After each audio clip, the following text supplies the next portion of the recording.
भोसले उर्फ खोक्या भोसले याची बायको आणि कुटुंबीय राष्ट्रवादी काँग्रेसच्या कार्यालयात गेलेले आहेत अजित पवार यांना भेटण्याकरता।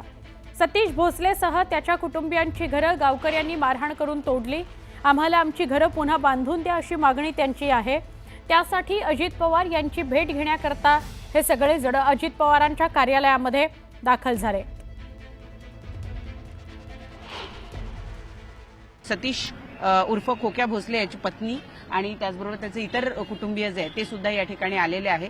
ते सगळे अजित पवार हे त्या भागाचे पालकमंत्री या नात्यानं त्यांना भेटण्यासाठी आलेले आहेत। त्यांची मागणी आहे की त्यांची जी पडलेली घरं आहे ती त्यांना पुन्हा मिळावी। नेमकं काय काय घडलं आहे आणि त्यांची काय सविस्तर मागणी आहे हे जाणून घेऊया। ताई, तुमचं नाव सांगा आणि तुमची काय मागणी आहे ते सांगा। संगीता साईनाथ भोसले मॅडम आमचं नाव। काय घडलं आणि तुम्ही आता आज इथं राष्ट्रवादीच्या कार्यालयात अजित पवार यांना भेटण्यासाठी का आलात?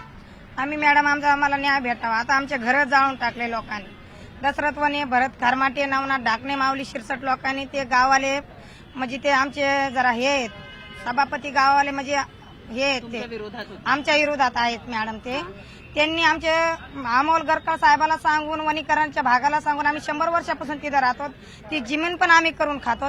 त्या 51 नंबर मध्ये 500 घरं आहेत म्हणजे सर्व लोकांचे आहेत म्हणजे 18 पगड जातीचे ते तिथं घरं आहेत।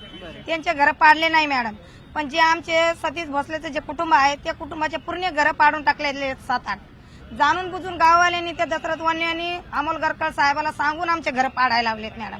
ते सुद्धा सोबत आले होते। ते दशरथ वने, नवनाथ ढाकणे, माऊली शिरसट ते घरं पाडण्याकरता ते सुद्धा सोबत आलेले होते। ते आमच्या घराला कॅमेरे होते मॅडम।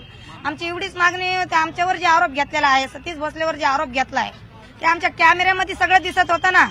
कॅमेरे का नाही राहून दिले मग? ते पाटील साहेब डीएसपी साहेब होते तिथं।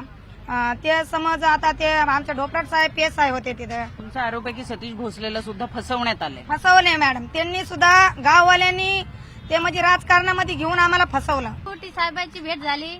एक घरकुलसाठी चालतो मॅडम। ते घर म्हणत होते असं महाराष्ट्राने कशामुळे पाडलं घरदार तुमचं, कशामुळे केलं, कोणाचा दबाव होता मॅडम महाराष्ट्रवाल्याला? कोणाच नाही मॅडम। ते महाराष्ट्रवाल्याला दशरथ वनेचा, भरत खरमाटेचा, माऊली शिरसाटचा त्यांचा दबाव होता। त्याच्यामुळे आमचं घर नष्ट, माझं घर पाडू लावलं त्यांनी। असं राजकारणामध्ये गुतायासाठी माझ्या नवऱ्याला असं त्यांच्या घर पाडू लावलं। प्रवीण शेट्टीचा, प्रणाली कापसे, न्यूज 18 लोकमत, मुंबई।